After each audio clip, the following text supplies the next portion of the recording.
Hello everybody, we're back to the complete story, and if you might have noticed, last time we did this, it was the complete story of hemp, which would leave little room for me to come and give you more story.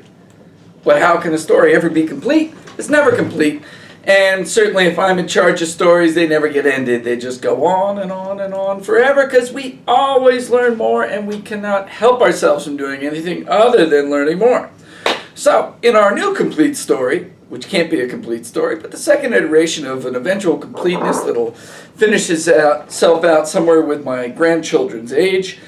Here we are. Old wine and new skin, CBD and nanoparticle hemp extract. You see a prettier slide. Hey, that's a nicer title slide than our last one, and there's that pretty field of hemp.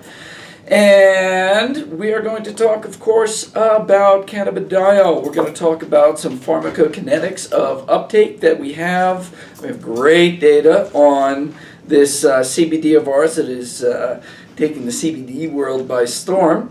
And we're going to talk about more about why do I think that CBD is the most important thing, the most important supplement to hit the functional and integrative medical world in the last, let's move that over there. How does that look now, Christina? Much better, thank you. Oh, good. All right, now I can't see my little video, so I don't know. Am I in the screen? Am I out of the screen? You are. I'm out of the screen. All right. Okay, so why do I think that CBD is the most important supplement to hit the functional and integrative medical world in the last 20, 30 years? Because it is. And why is it? Because it has so much effect on the brain down. I mean, you're going to hear this a lot coming from functional medicine people, coming from A4M, the Metabolic Medicine Institute. I was just with Fiona Crawford from the Ross Camp Institute, and she was talking about how she was just at New Hope and everything's neck up. You know, we used to like the whole body, now we just like the brain. Now, why do we just like the brain? Now, in the brain, you have a brain.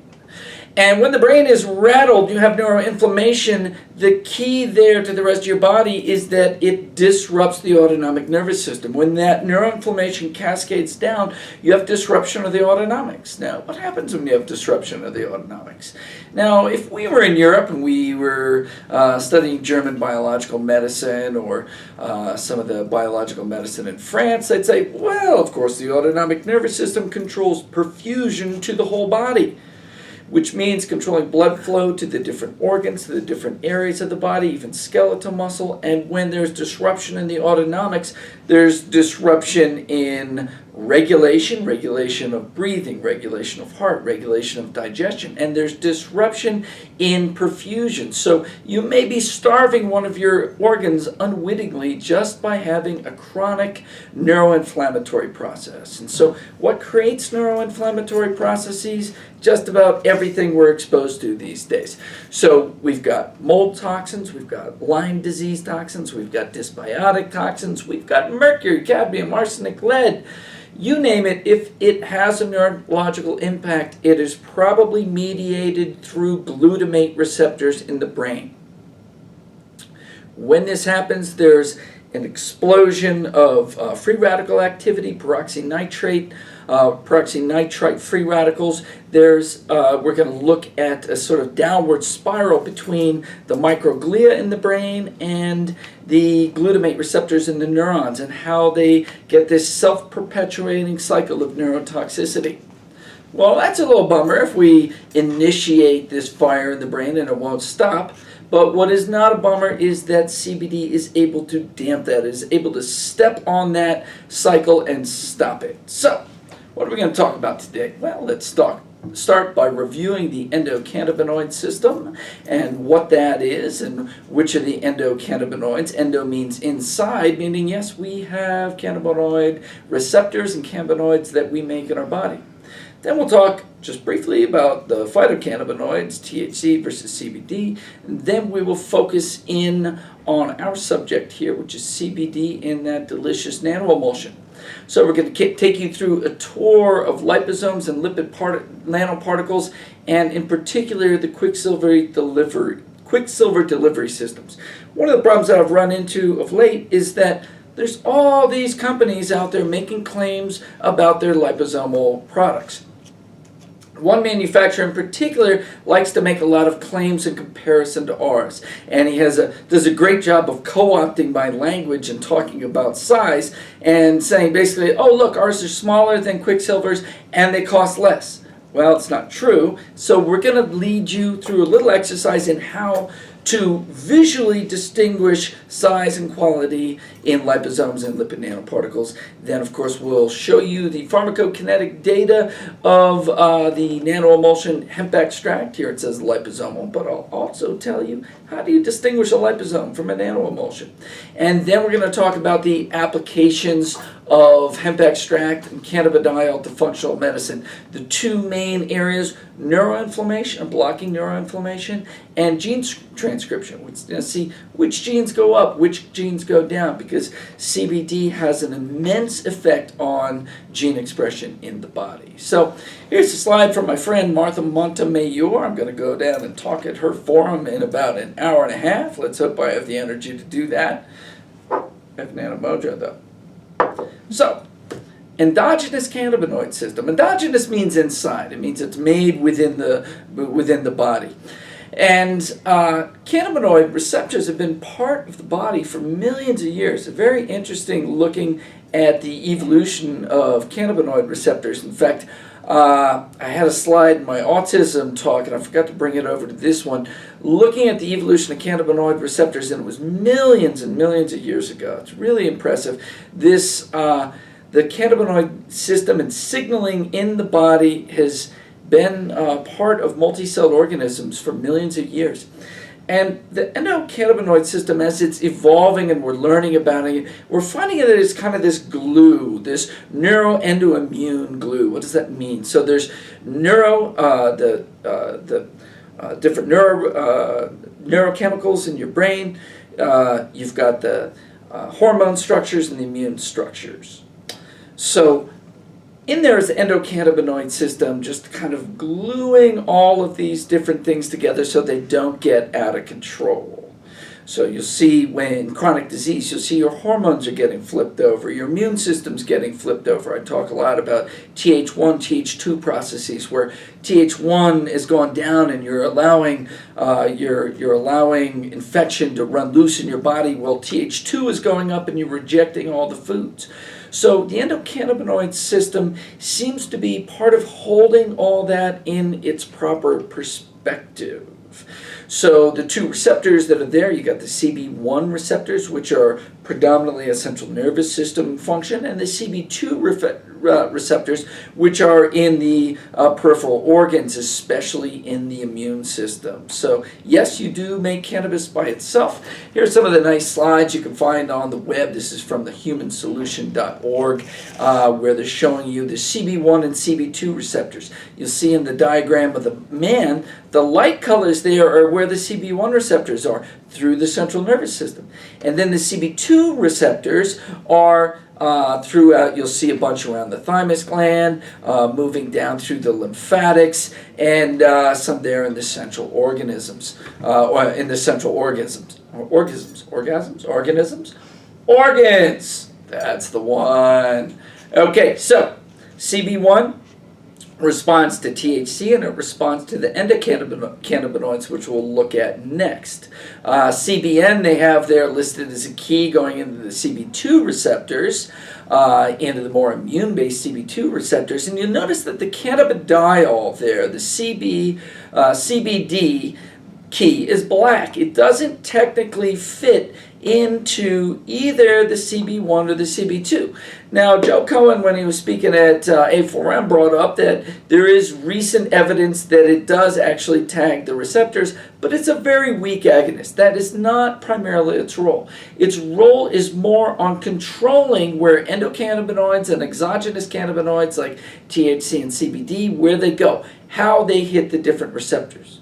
The most obvious and tangible effect in this aspect of modulating receptors is how CBD modulates the effect of THC on those cannabinoid receptors. I don't know. If you take THC alone, it will strike the CB1 receptor directly. and that will result in a very psychoactive effect on the body. Now, if you take CBD with the THC will now split its roles between the CB1 and the CB2 receptors. And this modulates that psychoactive effect so that it's much less strong. This is really good if you're looking to use mixed THC CBD blends in states where medical marijuana is legal. You really need the CBD so that the THC can strike the CB2 receptors and have the immunomodulatory effects that you can get from cannabinoids. Now, CBD also has very direct effects on glutamate receptors in the brain and on expression of genes. So we will go through those in depth. Now, the story is evolving, and I forgot to put the credit on here. I don't remember the name of this company. It's a pretty slick company, and they're selling systems for taking cannabinoids into drug type channels. And here they're expanding the receptors into the TRPV1 and the TRPA1. The TRPV1, the TRPs are transient receptor potential receptors, and the V is a vanilloid. I forget what the A is. The vanilloid receptors are interesting. These are the receptors that get hit when you eat capsaicin that cause pain in your mouth. But what they do by causing pain in your mouth is then they lower pain signals going up to the brain and they mute pain. That's why you have capsaicin patches. This is part of why CBD works on pain and part of why topical CBDs work so well on pain. So if we look at CBD and pain, there is an anti-inflammatory effect and there's increasing anti-inflammatory genes and decreasing expression of inflammatory cytokines. But then another part of pain is the GABA part. So in the neurotransmitters in the brain, there's 80% of the symphony up there is between glutamate and GABA. And they're in a balance. But what happens is GABA becomes too intense. So CBD brings up glutamate becomes too intense, and CBD brings up the GABA tone in the system. And GABA, that relaxing parasympathetic autonomic activity of GABA, is necessary for shutting down pain receptors. Pain receptors get stuck wide open and they need to be shut. And to do that, you need good GABA tone. So to stop pain, you need to quench inflammation, you need to bring up GABA tone, and you're also able to hit these TRPV1 receptors, which mute the pain response. So this system is getting more and more complex as we look at it, and the overlapping effects of the neurotransmitters, the neuroendocrine, and the neurohormonal system. The endocannabinoid system is responsible for tying all of those together. Now, the CB2 receptors have been tied to so many different organs, and this slide from Martha has all the different organs which have CB2 receptors and all of the different dysfunctions that have been linked to dysregulation of the endocannabinoids. It was Ethan Russo who wrote the first paper on endocannabinoid deficiency and how that is a likely part of chronic issues like fibromyalgia, chronic fatigue, and possibly even the neurodegenerative issues like Parkinson's and MS. So what are our endocannabinoids? Endocannabinoid number one is anandamide. Ananda, if you are into Hindu or Tibetan writing, you know that ananda means bliss. And so this technically means the bliss molecule. This was first identified by W.A. Devane and other people in Raphael Mechoulam's group at Hebrew University in 1992. Later, I think 1994-95, the next cannabinoid, 2AG, was identified. So anandamide you can find in chocolate. That's part of why chocolate makes us more blissful. It is produced during meditation, and it is linked to the runner's high effect. The other endogenous cannabinoid, 2-arachidonyl glycerol. We can just call it 2AG. That makes it a little bit easier. And 2-AG is present in very large amounts. Anandamide is present in smaller amounts and 2-AG in much larger amounts. It's technically a neuromodulator. Some people would say it's a neurotransmitter, but it's controlling signaling in the brain. I've seen some people say that it's dominantly a CB2 agonist, where anandamide is CB1, but the more I read, the more I see it hits CB1 as much or more. Now, 2-AG is found in animal milk, especially very high amounts in breast milk. All right, in fact, it even has its own transporter system. So you have your own cannabinoid system. It is okay. It happens in you. You make these things. So, phytocannabinoids. Cannabinoids we take in from other sources to help work on that receptor system, work on that endocannabinoid system. Now, THC is the one that we've all known for most of our lives. We've heard about that, for good or for bad. And it is the very psychoactive cannabinoid. It is a strong CB1 and CB2 receptor with focus on CB1 in the absence of CBD. When CBD is in the mix, it is splitting its role between CB1 and CB2, which is why, say, the 1-to-1 THC CBD is the go-to therapeutic blend that's used in the medical marijuana legal states. Now, CBD is the hero of our story here. It is the non-psychoactive one, though you do get a neurological effect from it because it calms the system down well. It's technically a very weak CB1 and CB2 agonist, but again, it very strongly changes which receptors the other cannabinoids go to, and it's a very strong transcription modulator. So let's skip through that one. Here is a piece, okay. Here's a picture of our neuroreceptors, and we have in there both anandamide and 2-AG being made. Let's see if we're being made. There's 2-AG being made and moving into its sites. We have anandamide being made and then taken up into sites, and here we have the breakdown of anandamide. So all neurotransmitters are formed and destroyed at certain rates, and sometimes those rates are not very well balanced.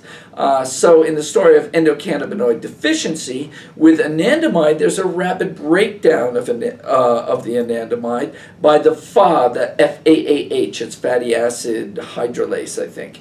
And one of the things that our friend CBD does for us is to slow down that breakdown.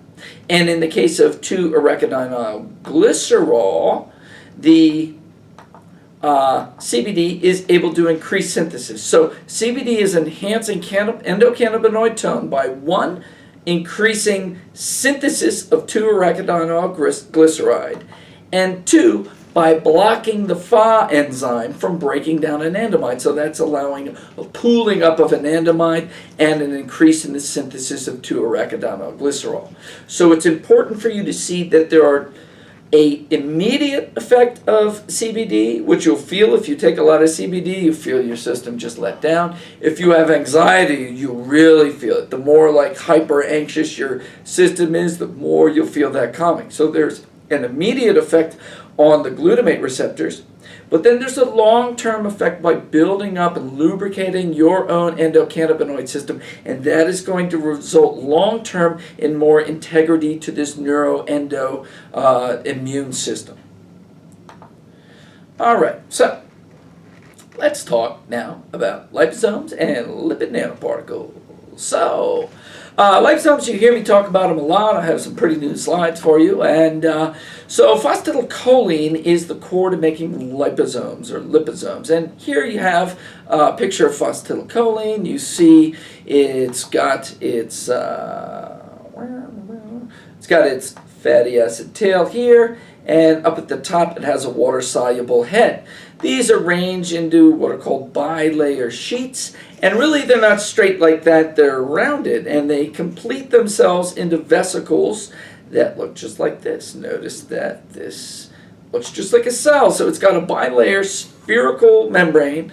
It's a vesicle, and it's got a little water payload in the middle that can hold a water-soluble molecule. Now in this picture they put some little fat-soluble elements in the membranes, and it is true that the membranes can have lipophilic compounds in them as well. Though really, if we're going to do lipophilics, we're going to do a different particle system. We're going to do a nanoemulsion or lipid nanoparticle that doesn't have a water core, but instead has a lipid-based core.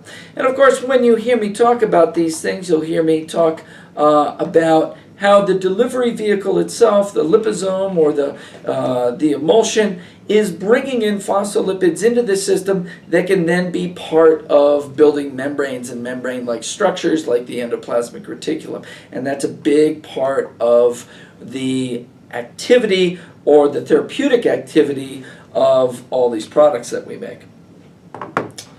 Now, one of the very attractive aspects of a liposome is its ability to deliver its payload more efficiently into the cells.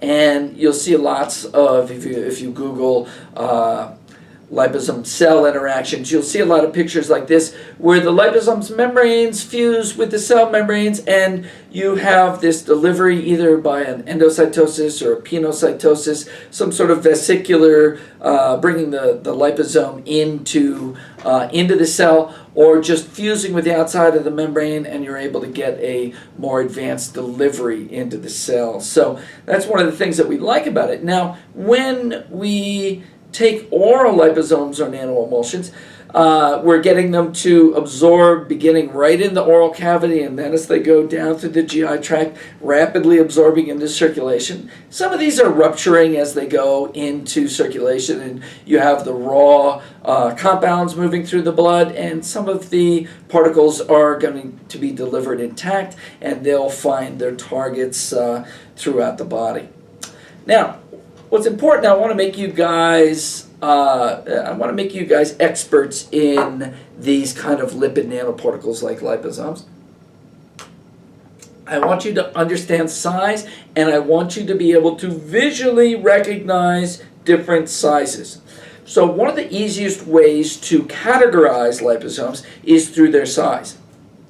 And you'll see I have that simplistic diagram over on the left that we've been looking at, and now we have, with those red layers, we have 3 different size classes. Now ideally we would have made that MLV much bigger, but you see the MLV, that means multilamellar vesicle.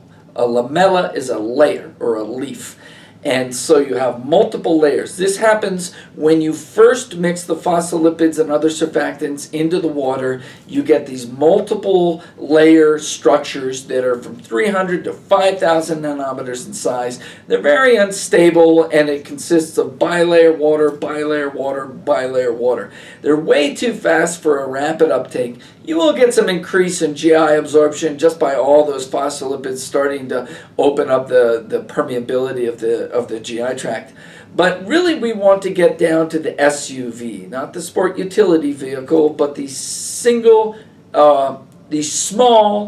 unilamellar vesicle. Small unilamellar vesicle. So you see in the middle is the large unilamellar vesicle at 100 to 300 nanometers, and then the small one at 20 to 100 nanometers. Now let me tell you, these are pretty easy to visually differentiate, because small unilamellar vesicles are clear. Why is that? Because anything less than 100 nanometers is smaller than wavelengths of light. And so you got a little particle, and the wavelengths of light just roll around it. Whereas the big one, they hit it and they bounce off and they create a diffraction pattern. So the MLVs and the LUVs will be milky to gel. MLVs, the real large ones, are usually a gel-like structure, and they're often not even liposomes until they meet water, and then they become these large, the multilamellar vesicles.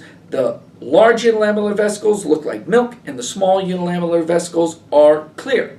So it's, in a second we'll look at a picture of some of those. So now to continue on the different types of particles, if we look over at the 3 yellow spheres there, here we have the lipid bilayer with water in the middle. That is a liposome. Here we have a monolipid layer with the fatty acid tails into a droplet of liquid lipid. That would be called a nanoemulsion. Some people will call it a liquid lipid nanoparticle. That one's not so common. And then over here we have a solid lipid nanoparticle. This is made when they take waxy type oils, like monodiglycerides, heat them up till their melting temperature and homogenize them then with the surfactants and then cool them down. Of the two, we use the liposomes and the nanoemulsion. And if we're going to deliver a fat soluble compound, we are going to use the nanoemulsion. Now I don't know if my picture is over top of this particle here, so we'll just move it over here. And did I move my picture out of the way? Okay, so my picture persists up there. All right, well, if there's pictures over there, I'll try to move. If there's something you got to see, I'll try to move my picture.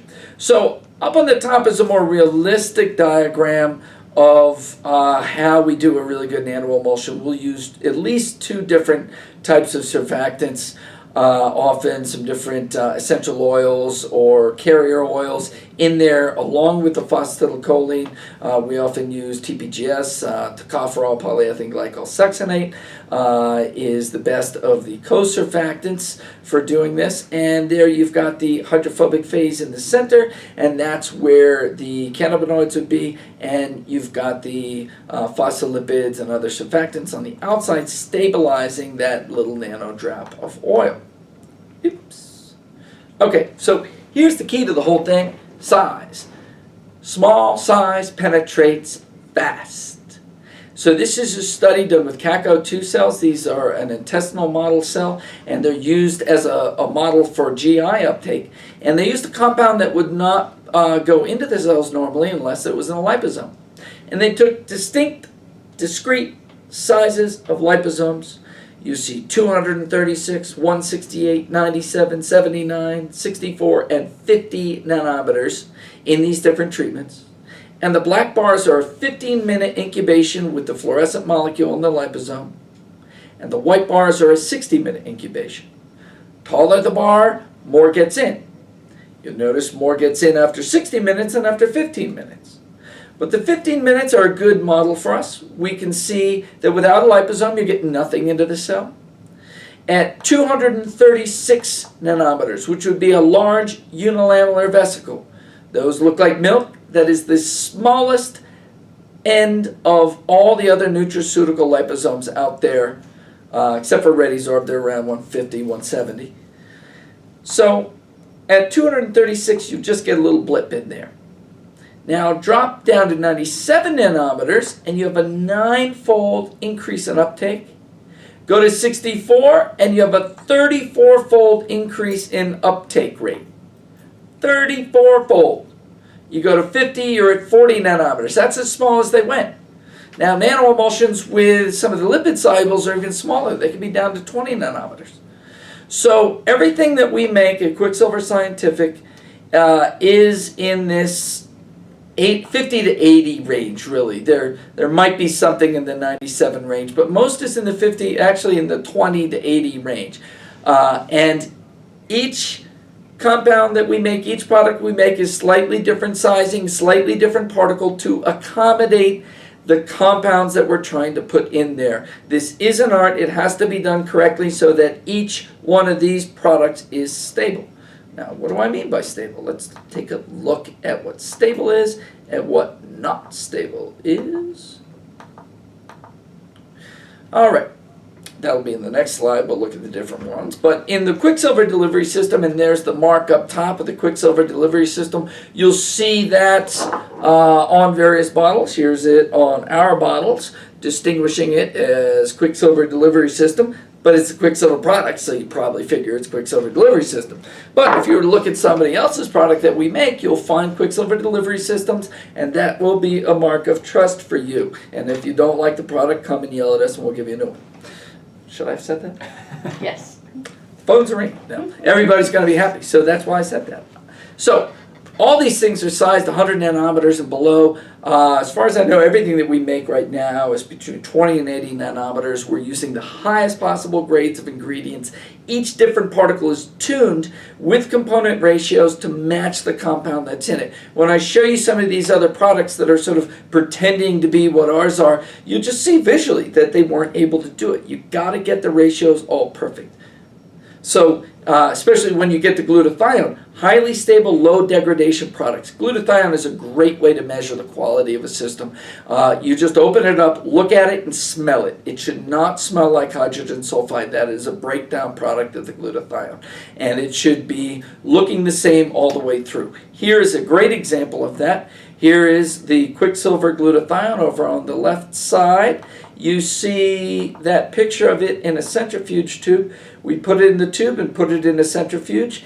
And what you'll see in an unstable product is separation. The two destabilizations that you'll commonly see in any kind of emulsion system is creaming, where the lipids move to the top, they break away from the phosphate heads, move to the top, or sedimentation, where they move to the bottom.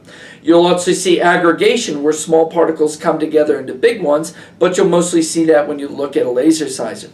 So there you see it's clear from top to bottom. This is about 70 nanometers, 70, 80 nanometers. There's a measurement on the next page. And it's the same throughout. It is not separating. This is a small unilamellar vesicle. And that puts it in the size range of the rapidly absorbed particles. Now, on the other side, you see a competitor's particle. Go away. There you go. Two products made by the same manufacturer under different labels. One is yellow because it's got a little bit of B vitamins in it, and you'll see up here that layer that floated to the top, and this will happen if you just pour it out into a tall thin glass. Overnight you'll see stuff float to the top. That's called a creaming layer. Those are phospholipids that are broken apart and they're no longer available to make liposomes. Then you see this heavy layer down here and a clear layer here. This is not right. This is all broken apart into different phases basically, and I'll show you how much glutathione ended up being in there. This one has not broken into 3 phases, but you still have that creaming layer on top. Now, these are both very large liposomes, and how do you know? Look, it's milky. If it's milky like that, it's got to be over 200 nanometers. It's usually around 300 nanometers. If it's clear like this, it's got to be less than 100 nanometers. All right, very simple. Now we'll show you some more examples of all that, but let's look at the measurements of this. So here we have our glutathione. There's the size measurement. Every batch that we make, while we're making it, beginning, middle, and end, we're running size profiles on it to see if we have to change any of the shear dynamics, anything that we have to do to keep us in the spec, in our specification for size. So here you see this is 71.5 nanometers as a mean size. You send it out for measurement. We have 104 out of 100 milligrams per ml. That's final label claim content, and everything looks great. Now let's look at these competing liposomes. Here in this yellowish one, and incidentally you should open these up and smell it during our sort of expose on these things. We opened them up and stank the whole room up. And this actually claimed to be 85 nanometers, and when it's measured it is 304 nanometers. And when it was measured for glutathione content, 32 out of 500 milligrams. 6% of label claim remaining because it's all broken down. One of the other great, in this comparative marketing, we're smaller, we cost less, and we don't need to be refrigerated. Great, have fun with that. Don't refrigerate your glutathione. You see what happens? 1 month, unrefrigerated, 20% loss. 1 month at 35 degrees, 50% loss. You gotta refrigerate it. A couple of days at room temperature or slightly elevated is fine. But anything extended, you're gonna end up like this. The other one, the creamy looking one, 161 out of 500 milligrams. That's 30% of label claim, 323 nanometers, not 85. Okay, well, now here's their vitamin C, and what do we see at the top of theirs? A creaming layer again, destabilization. This was also measured in the 300 nanometer range. We didn't send it out for vitamin C testing. There's our clear vitamin C. We've measured this back as far as 2 years old now. Still have 100% of label claims. Still have stability to the particles. So are you going to pay a little bit more for Quicksilver liposomes? Yes, you are. Not a lot more, but this is what you're going to get. All right. Oh, there's another one. This is a CoQ10 resveratrol mix that's supposed to be some sort of cold fusion nano technology. 5,000 nanometer particles. You see when they get centrifuged, they all fall to the bottom. That's chunks of stuff, we call it. There's the CoQ10, that's around 30-40 nanometers, and there's our new resveratrol being sent to Brandon Credur at Biogenetics. It's not in the Quicksilver line, it's in the Biogenetics line, and that one comes in somewhere around 20 nanometers. That is a hot product. All right. Uptake, you've seen these things before. The orange line is B12 sublingually or intraorally held. The blue line is a competitor's, quote, sublingual. You see they don't absorb till between 50 and 60 minutes. Ours absorbs right away. If you look at the uptake graph on the right side, a 4-minute point there has 20% absorption. A 15-minute point has 35%, and around 45 minutes, you already got about 70% of your absorption. So you got a bilayer limb here. You have the first amounts absorbing in the mouth and right in the upper GI tract, and then the rest of it on a slow absorption. The other 30% or so absorbing in the GI tract. All right, so liposomal hemp extract. What do I call it there? I call it a neuroadaptogen. So, if you guys know what adaptogens are things that bring high down and low up. They bring things into the middle. The adaptogens you would know, and I'll show you some pictures about them later, because I love more than anything to blend together cannabidiol for the brain and the nanomojo for the adrenal and hormonal system below. I call this the top-down, bottom-up stabilization system. So adaptogens would be like ginseng, ashwagandha, eleuthero. You probably don't know jugulans or jaugulan, but should. It's in the mojo. So this, unfortunately, I forgot to change. That says European source hemp extract in our Colorado hemp oil. All right, that's not true. Colorado hemp extract in our Colorado hemp oil at 6 milligrams per mil. With small amounts of the other non-psychoactive entourage phytocannabinoids, CBG, CBC, CBDV. The plant is legal under the Farm Bill because it is certified to have less than 0.3% THC before it is harvested. Every batch harvested in Colorado has to be certified by the Colorado State Department of Agriculture, and if they register above 0.3% THC in the whole plant, they are burned to the ground. I do know one company that lost a $250,000 crop because it came in around 0.4. So all of these are legal, non-psychoactive, and then we put them into our delivery system for exceptional bioavailability. Now, in our particle system for hemp, here you're dealing with a nanoemulsion, or more clearly something a little bit like this. Now, it says microemulsion. This is not a microemulsion. It is a nanoemulsion. It uses shear to get down to these sizes, and it is rather stable at that point. All right, well, here is one of the outputs of our sizing. It was about a 20 nanometer particle. Very small, very rapid uptake. That was a very important slide. Okay, so you all know that we make good liposomes here, good nanoemulsions, all lipid nanoparticles we make here with exceptional quality because we obsess on it.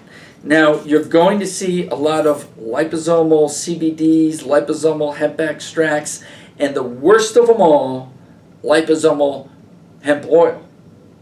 Why is that the worst of them all? Is there any CBD in liposomal hemp oil? No, it's derived from the seed, not the whole plant. Why would you ever make that? Because you're a crook. Ooh. Philip lays it out. All right, so there's a lot of things coming on the market. There is a liposomal hemp, I don't know what they call it. They used to call it liposomal CBD. A lot of people are calling it hemp oil and hemp extract now just because of regulations. But there is one there where they say liposomal hemp oil, and it's actually not hemp extract. And the hemp extract, the whole plant extract, is what is going to have cannabidiol and other phytocannabinoids in it. And this particular product had only hemp seed oil in a liposome. There's no real reason to put hemp seed oil in a liposome. And people now, because they're confused, because we keep calling everything hemp oil instead of CBD, they're going to buy the liposomal hemp oil thinking that there's CBD in it, which there's not. Now, in our picture here, we have, of course, our Nanoemulsified Colorado Hemp Oil. You see it's clear from top to bottom after being centrifuged. And then you have another competitor's product. This one comes in a little black bottle. And it's called liposomal hemp oil, but when you put it under centrifugation, it breaks into 3 distinct layers. A gum layer, and they use xanthan gum, a phospholipid layer in here, and up at the top is your CBD. Wow, that means that was never a particle at all. It was a crude mixture. One of the sort of cheats that people use when they can't make a stable emulsion is to use xanthan gum. It makes it so thick that gravity doesn't separate the oils, and so they don't cream or they don't separate. But if you put it in a centrifuge, it does. So this wasn't even a liposome or a nanoemulsion or anything. It was just a crude mixture. And if you're going to pay that much money, it would be good to have what you paid for. All right, come on, go forward. All right, so here, deliverance. Here's a pharmacokinetic study that we did using 10 volunteers and using the Nanoemulsified Colorado Hemp Oil, and we compared it to the data published by GW Pharma for Sativex. So the dotted line here is GW Pharma's uptake profile using 10 milligrams of CBD. Now their product is a 1-to-1 mixture of ethanol and propylene glycol. Not my favorite thing to use, especially at a 50% ratio. But ethanol and propylene glycol, these are solvents that dissolve the CBD, and they're permeation enhancers. Meaning when you spray them in your mouth, they kind of help dissolve a little layer of your mouth so that these things can penetrate and you get higher absorption. Now, it's not in a discrete particle system, so when the saliva mixes with it, all those oils crash out, and then you swallow them. You get a little in fast, and then the rest gets swallowed and gets absorbed in the GI tract. Now, on the top, then, you have the uptake from the Nanoemulsified Colorado Hemp Oil for 5 milligrams. Half as much load, 3 times as much absorption, meaning you have 6-fold increase in bioavailability over the Sativex product. And the Sativex is already a high absorption product, meaning you're 6 to 10-fold increased bioavailability over a raw hemp oil. That is really significant. All right, so we know it goes in well, we know it's made well. But first, let's take a detour because I want to tell you just for a little bit about other herbal adaptogens and tell you about some of the more complex systems that are coming our way. Now, we've started to do multi-component formulas where we're using lots of different herbals. And to do this, we have to make even more complex particles to hold all of this stuff. Now, this is this picture has got a crystalline drug in there. It's got RNA in there. We're not putting RNA and crystalline drugs in there. We're putting 20 different herbs in there, or we're putting 9 different herbs in there if we're looking at Dr. Shade's bitters. The Nano Mojo is our new adaptogenic blend. We've got 20 different herbs from 3 continents. It's a collaboration between Sunhorse Energy and Quicksilver Delivery Systems. It's the Quicksilver Sunhorse mix. You see the label there with its pretty gold and silver foil. This is the first time adaptogenic herbs have gone into one of these lipid delivery systems. It ended up being so efficient as a delivery that we use 1/8 the amount, or is it 1/5 the amount of herb from the raw blend. They make a liquid blend that you usually take 3.3 ounces to get the desired effect. And now with this, we're using about 0.8 to 1.6 ml. It's a much smaller amount of the herbal blend because it's so efficiently delivered. And we've had such good results having not just this alone, but this with the CBD. I'll talk about that more at the end, but let's just look at what's in the adaptogen blend before we leave the adaptogens. At the top is gynostemma, or Jiaogulan. Jiaogulan is the coolest adaptogen because the least people know about it. It wasn't even in the TCM, the traditional Chinese medicine pharmacopoeia, because it was from a little area of central western China. And most of the TCM was developed in other areas. And in this area, people were notoriously long-lived. It was like the Hunzas up in the Himalayas. And they even had a word for people who went away and started looking bad and came back because they didn't look as good as people who stayed in the village there, because the people who stayed in the village took copious amounts of the Jiaogulan. Then, of course, there's American ginseng, which is arguably the most well-known one. We've got Eleutherococcus senticosus. Some people call it Siberian ginseng. That's got the most data as an adaptogen. You've got ashwagandha, schizandra, rhodiola rosea, lychee. There's the medicine hunter, Chris Killam. And then some South Americans. Most people don't think about acai as an adaptogen, but it's a very well-rounded, harmonizing compound to put in adaptogenic mixes. Maca is, of course, known for its work on hormones. Catawba is a little bit more of a mojo herb. And then you've got reishi, astragalus, licorice, Bulgarian tribulus terrestris, and epimedium, known more commonly by its moniker horny goatweed. So, all those things together make Nano Mojo, and I really encourage you to blend together Nano Mojo and CBD. What do I mean by top down, bottom up? Calming the neurological system and the autonomics with the CBD, the neuroadaptogen, filling in the adrenals and the hormones with the adrenoadaptogen Nano Mojo.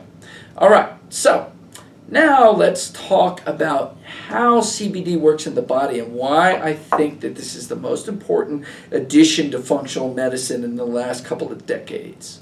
So what I want to talk about most, first at least, is neuroinflammatory processes, and then I'll talk about gene upregulation around peripheral inflammatory processes. So neuroinflammation, this is stabilizing NMDA receptors, well, stabilizing all the glutamate receptors.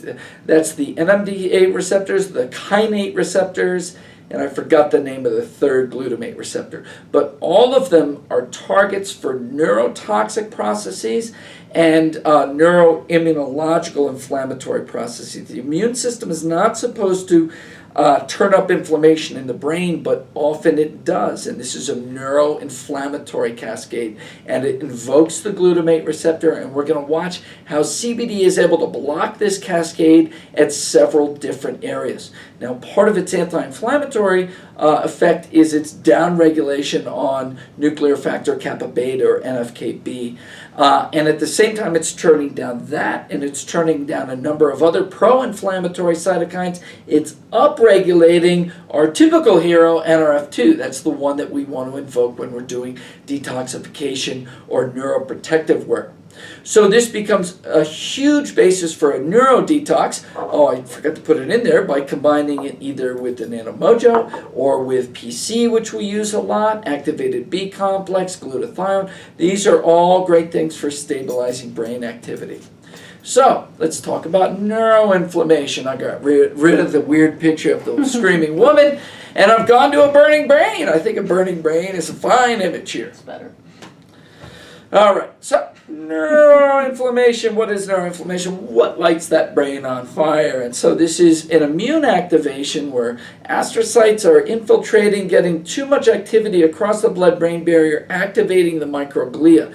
The glia, they kind of change shape, and they start making these different compounds that they usually don't make, and these compounds are pro-inflammatory.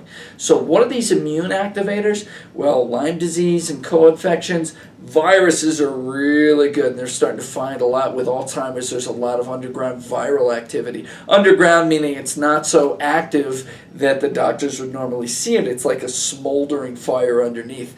Human herpes virus 6 is the most notorious of the neurological viruses. In fact, it's estimated that 95% of the population has herpes 6 in their brain, but something activates it and causes these immune cascades. Beta amyloid is well known to do some of this activation, as are other infectious sources and multiple environmental toxins. But we're going to see in the next slide that it's more complex. Some environmental toxins are hitting the glutamate receptors, and some are activating it at a glial level. So this is a really important concept slide here. All right, so this is the self-propelling neurotoxicity cycle. So triggering this can come from an immunoinflammatory trigger, or it can come from a direct neurotoxic insult. Now, the inflammatory trigger will activate the microglia. The microglia will release pro-inflammatory cytokines and free radicals like peroxynitrate, which will then insult the neurons. I feel my neurons being insulted. I am mad. And what happens when an angry neuron reacts? He yells back at the microglia, further perpetuating the cycle of violence, sending calpain, MMP3, synuclein, and other nasty things at the microglia, and the microglia gets mad and he strikes back again. And then it's just going and going and going and going, and soon we're in some sort of religious war here. I didn't say that. Okay, so the microglia activation can come from LPS, lipopolysaccharides, endotoxin. We talk about this a lot as an inflammatory mediator. It can also come from certain chemicals which must behave like immunoinflammatory mediators, like paraquat, rotenone, dieldrin. Or it can come as a direct neurotoxic insult. Glutamatic cytotoxicity can come from mercury, come from glyphosate. That's everybody's favorite toxin these days. Is that your favorite toxin? She's like, what? How can I have a favorite toxin? Well, it could be people's favorite toxin. They love talking about Roundup and glyphosate these days, and it turns out glyphosate isn't glutamatic cytotoxin. Mold toxins, bang, right in there. Lyme toxins, bang, in there. Dysbiotic toxins. And I listed glyphosate twice because it's popular these days. It needs to be listed twice. All right. To the next one. Oh, and there it is. There's glyphosate-based herbicide. Mechanisms underlying neurotoxicity induced by glyphosate. Involvement of glutamatic cytotoxicity. So we know that glyphosate can come in, hit the glutamate receptors, and start this cascade.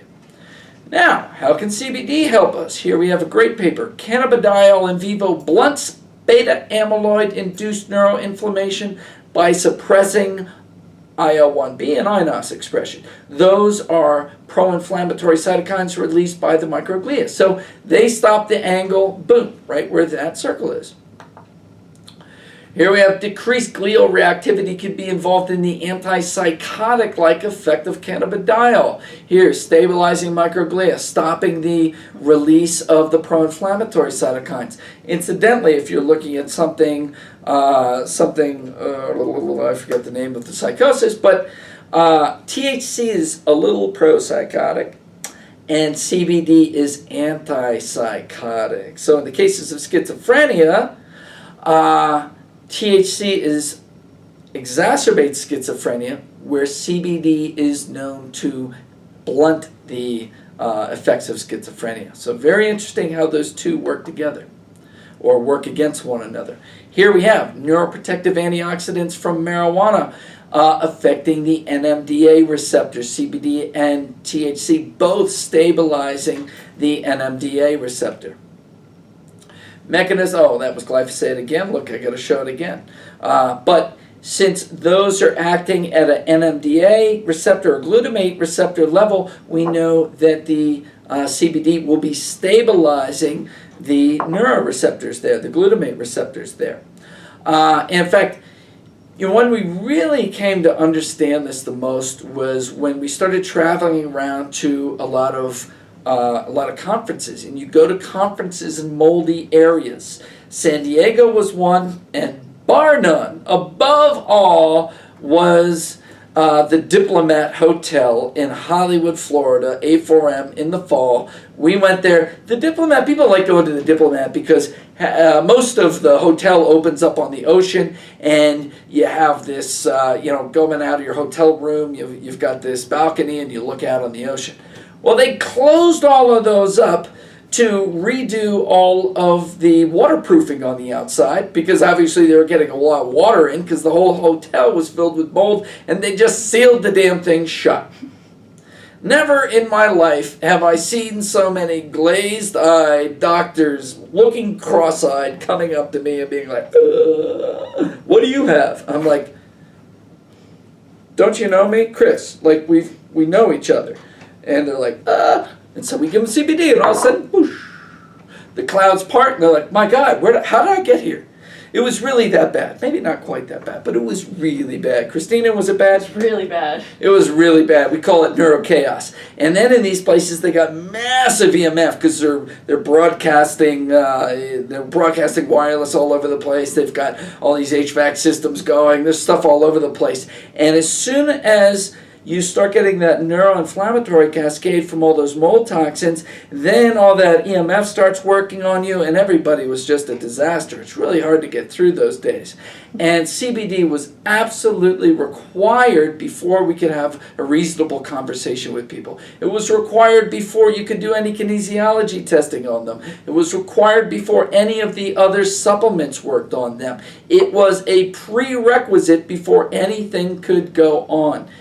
Then I really got to understand how important this was. And since then, we've been really pushing it for this neuroinflammation stabilizing effect. And once you stabilize that brain, you're going to stabilize down into the autonomic nervous system, and you are going to set up the conditions for healing. Really chronically ill people need this more than any other supplement. No problem saying that. It is true. Interesting one here. In this one, the NMDA receptors were hypoactive, and the cannabidiol brought them up to normal activity. That's part of why I call it a neuroadaptogen. Hyperactive glutamate receptors are brought down, hypoactive ones are brought up, and we have stability to the brain happening again. And it is due to this exceptional bioavailability that such small amounts are able to work so well. In fact, we had a president of a hemp company come here the other day, and we give him 6 milligrams of cannabidiol, and a couple of minutes later he's like, oh my God, I can't believe that. I'd have to take 10 times more of our product to have that same effect. So you really have a winner of a product here. But hey, I wouldn't be Chris Shade if I didn't bring up NRF2. So let's talk now, after we talked about neurostabilization, let's talk about gene induction, specifically around detoxification and anti-inflammatory genes, NRF2 upregulation.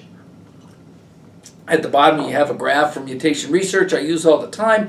NRF2 is a mechanism where certain conditions trigger the change in conformation of something called KEAP1, so that NRF2, which is called a nuclear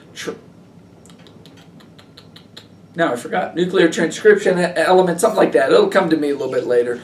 It is going to move into the nucleus, and it gets this pretty name that I forget now because it's able to go into the nucleus and turn on families of genes. It seemed like we had an endless amount of proteins and an endless amount of different pathways with an endless amount of genes, and there was just no accounting for how it was all put together. And then we found these transcription modulators like NRF2 that turn on families of genes. It turns out that families have what are called promoter regions that are unified between between these families. And so you have this trigger that turns on families of genes through the promoter region. And the promoter region here is called the antioxidant response element. Because they used to think it was responding to antioxidants, but it turns out it's actually making antioxidants. And one of the things that can trigger this is oxidative stress.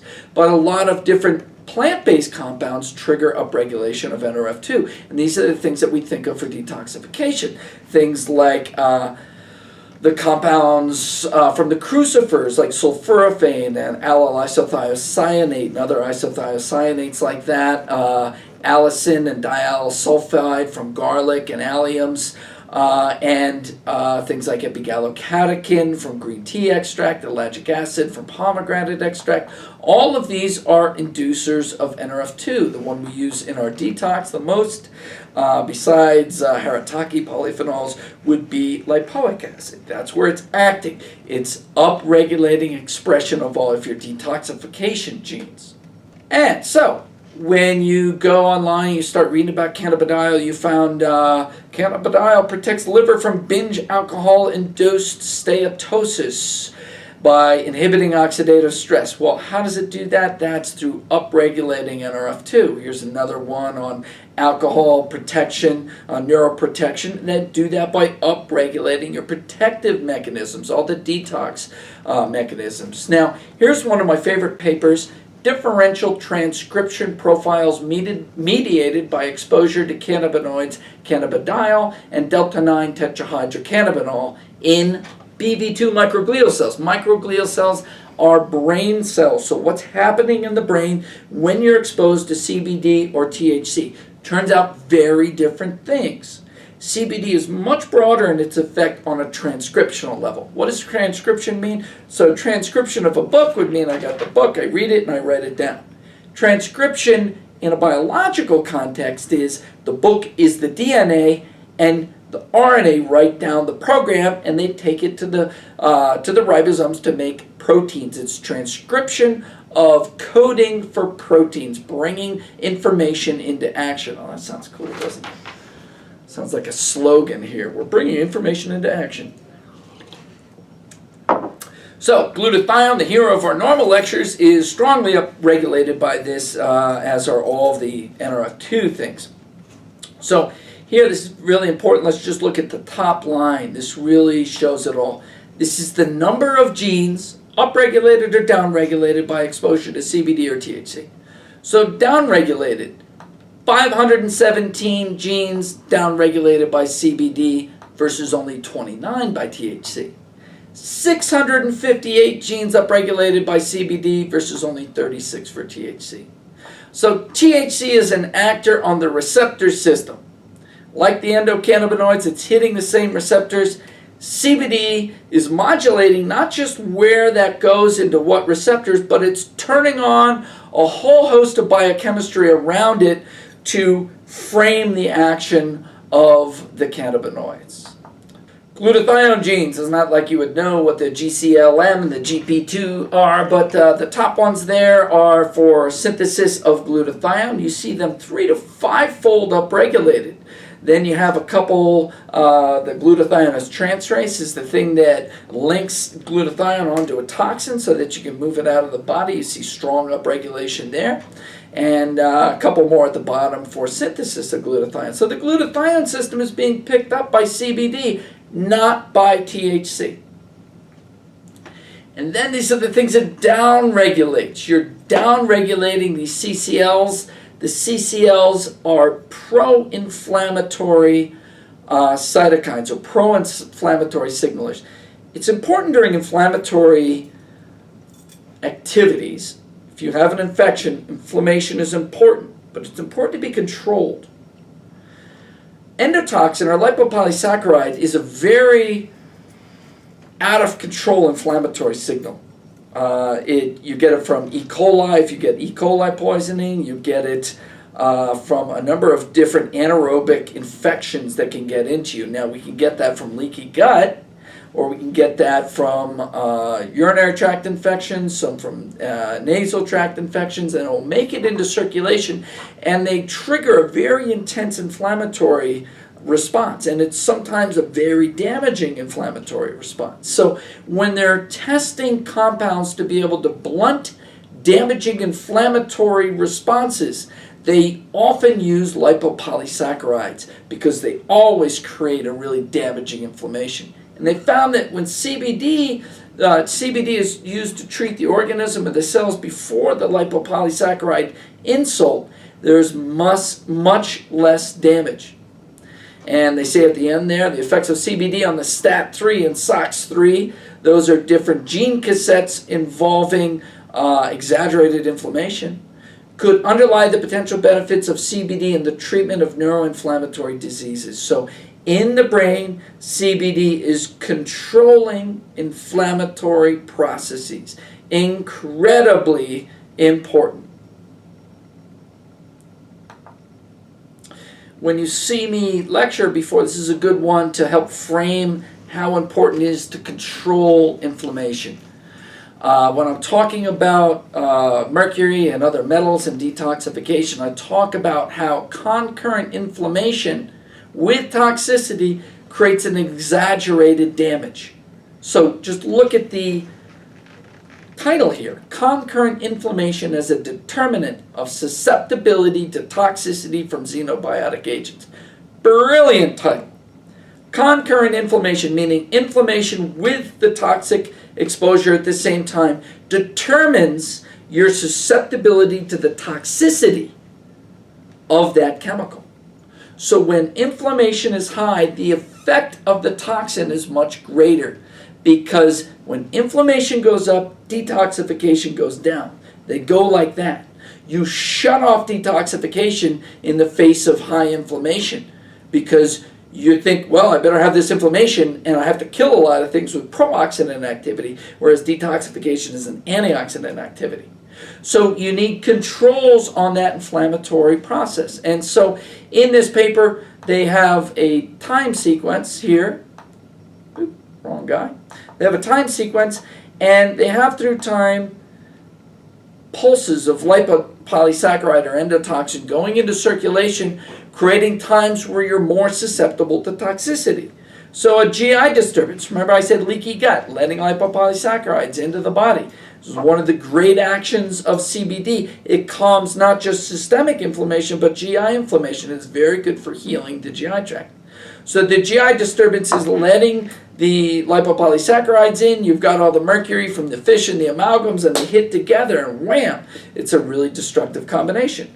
Ooh, alcohol. Better be careful about that. Good thing we got a glutathione company, we got CBD to protect us. Infection. All these are pulses of inflammation into the system that are exacerbating the damage of the toxins that we're environmentally exposed to on a day-to-day basis. So control of inflammatory processes is super important. And this is one that I show a lot, and I'm showing it here. In this, these were mice exposed to just mercury or both mercury and endotoxin. And serum urea nitrogen is a measure of kidney damage. So here's mercury alone is nephrotoxic. Mercury plus lipopolysaccharide is very nephrotoxic, whereas lipopolysaccharide alone is not nephrotoxic. So look at the title, great title. Augmentation of mercury-induced nephrotoxicity by endotoxin. Augmentation. The endotoxin, the uncontrolled inflammatory process, is making everything more damaging. When we're taking things that control inflammation, we are making the toxins we're exposed to less damaging. Now, what we find in here, and this is really important to our mercury story, when we're talking about mercury story, in this we're looking at damage to the kidneys and the kidney transporters. Here with the mercury-treated rats over on the right side, you see very high mercury in the urine, and mercury plus endotoxin, you see low mercury in the urine. That's because the mercury-endotoxin combination is damaging the transport proteins in the proximal tubule of the kidneys that move the mercury into the urinary flow. I believe, and we're starting to test this, that CBD will be one of our great warriors in protecting against that damage. We found that until we normalize urine to blood ratios for inorganic mercury, they're a measure of damage to the transport system. Till we normalize that, we can't get the people better. And CBD will be the great anti-inflammatory that we use, in addition to using the kidney drainage herbs in the Dr. Shade's Bitters number 9. So I'm looking forward to seeing all the data around that, because I saw, part of our trip to Florida, we also saw some people who were they had kidney pain during detox, and the CBD released all that. Once it released their brains and they relaxed, I think that was an autonomic blockage around the kidneys, and a lot of that pain went away, and the detox got much easier. But the key to most of these people that were having a hard time detoxing was not just CBD, but CBD and the Nanoemulsified. The CBD would calm the whole system down, open up everything, and let them detox, while the Nanoemulsified brought the energy back into the system. Oh, and there is a picture of the urine to blood ratios that I was talking about. For those of you who have seen me lecture, we have an elevated level of inorganic mercury and this urine to blood ratio where you have high blood but low urine. What we want to do is damp the inflammation in the kidneys, restore the drainage, refeed those transport proteins until you get a urine to blood ratio that matches that diagonal line right there.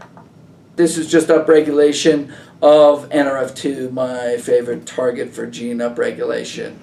So, we have CBD here, stabilizing neuroinflammatory process by stabilizing NMDA and all the glutamate receptors, downregulating NF-kappa beta and other pro-inflammatory modulators through upregulation of NRF2 ARE. That's NRF2-antioxidant response element. The EHRI is electrophile response element. Electrophiles would be other compounds like PCBs and halogenated hydrocarbons, a lot of pesticides and herbicides. So NRF2 upregulation brings protection against all of those different environmental chemicals. And you can put the mold toxins in that bin as well.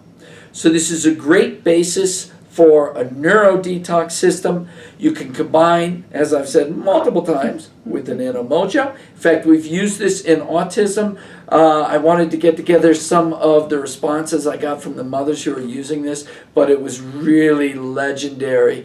Some of the kids are really rolling back a lot of their issues, being able to think in time more, remember things that happened over the last week, put them into context to today's system, learning to spell, learning to ride bikes. It was all pretty stunning activity, all by this top-down, bottom-up system. Stabilize the brain, let that cascade through the autonomics, and then turn up the body's resistance to stress through the adrenals and all of the hormone glands. And then, of course, no neurodetox is complete without some phosphatidylcholine, a little B complex, and some glutathione. So, I'm going to flash that up there. At the bottom is a tiny URL that you can write down, which is a link to purchase the 3 things that we have on sale in honor of this. Of course, the Nanoemulsified has to go on sale with the Colorado Hemp Oil, and the other one in our Relaxation Bliss Pack. We don't actually have a Relaxation Bliss Pack, but it would be called that if we wanted to. The GABA. So, GABA, direct into the GABA receptors, more of a Band-Aid when you can't calm the system down, a little bit better for sleep. The CBD Colorado Hemp Oil, more of a long-term lubrication of the endocannabinoid system and stabilization of the glutamate receptor. So you can use these together, boost the GABA tone, and calm down the glutamate system and increase endocannabinoid tone, and of course the mojo. So 10% off retail, 10% off for doctors as well. That link will give you the entrance into the 2 different sites for doing that. Now, do we have questions? Thomas is going to chime in if there are questions. Thomas is going to chime in. Philip has a question. How many nanometers are there in a millimeter? 1 million! Nano, micro, milli. Good point. So what is a nanometer? It's a millionth of a millimeter, which is already a millionth of a meter. So it's a trillionth of a meter, if I'm getting that right. It's a thousandth of a meter. Oh, sorry, thousandth, so it's a billionth of a meter. 10 to the nano is 10 to the negative 9, a billionth of a meter. It's a small little amount. So I wonder how many nanometers it would take to make a human hair. Oh yeah, good question. How many nanometers in a human hair? I don't know. We'll come up with those things so you can visualize this a little bit better next time. But you got a millimeter, you know that. A thousandth of that is a micrometer. A millionth of that is a nanometer. And so at the high end, we're at 100 nanometers, which is a tenth of a micrometer. That would be 1/10,000th of a millimeter. So these are pretty small particles, hence why they're clear. Now, Tom Randolph, do you have any questions for us from the Peanut Gallery? Or from our viewers? Any future plans for QS mineral supplementation other than selenium, especially magnesium and zinc? Okay, magnesium and zinc are obvious minerals that go with all detoxification processes. We are working on a couple of different products for the mineral world. Doing things like magnesium and zinc are incredibly hard to do in a liposome because they destabilize the membranes through the phospholipids. They bind to the phospholipids. So we're not likely to have a sublingual of those, though I've been using other people's mineral formulas for a long time, but I've never really been happy with them. I always have to have people use the multi-mineral and add extra zinc, add extra selenium, add molybdenum. So we will have a complete product that has the appropriate amounts of magnesium, zinc, molybdenum, and selenium. Thank you. Next question. Should we be pulsing CBD? Great question. Do we pulse CBD? It's a little bit early to say that for sure, though. If you've heard me talk before, I say pulse everything. So I would do a little pulsing. For turning up endocannabinoid tone, where you're not turning up gene upregulation, it wouldn't matter as much. But if you are turning up gene upregulation, you should pulse it. 5 days on, 2 days off is good. 10 days on, 4 days off is another good way to go with that. Are the doses on all liposomal products therapeutic doses, or can more be consumed? Vitamin C has a half-life in body. Does that still apply to liposomal vitamin C? And can all products be taken together? Half-lives of liposomes are a little bit longer. They stay a little bit longer. It depends how fast they're absorbed, though. So the more rapidly absorbing ones, the half-lives tend to be a little bit more normal than the slow absorbing ones. You can always go to higher doses. We put baseline doses in there, but almost every good protocol is going to start low and march up, titrate up the dosing till you get to the levels that really induce a big change in the cells. Now, can everything be taken together? Everything we're talking about here can be taken together. In the detox system, we usually have you separate glutathione from IMD because they're both sulfhydryls and they can cross-link. So we like to separate those a good 20 minutes or so. Often I'll have people separate artemisinin from the antioxidants, have the antioxidants in the morning and the evening, and the artemisinin in the middle of the day, but that's a little bit perfectionistic. It's not totally necessary. But everything we talked about today, you can just take all at once. Now, you don't want to fill your mouth up too much because you want to get some of that transmucosal absorption, and if you take 20 pumps at once, you're sitting there with a lot of volume. So it's better to if you have the time to spread them into smaller amounts, maybe 4 pumps at a time. Next question. Would the CBD or any other of your products act as a dopamine agonist? Dopamine agonist, I can't say for absolute sure. The L-Dopa in nanoparticles certainly does. But I don't believe so. I've seen a lot of conflicting data on CBD and dopamine receptors, but I've never seen a dopamine type action from the CBD. Yohimbine, yes, but not from any of these. Does CBD enhance the impact of pharmaceutical drugs? Would it be necessary to use pharmaceuticals carefully with CBD? That's a really broad question. It really depends. CBD is often used to wean people off of opioids for pain because it's diminishing pain responses, it's increasing GABA tone, it's taking that irritating that irritating pain response out, and so people are able to pull back on their opioids and other pain-based pharmaceuticals. Okay, I think that about covers it.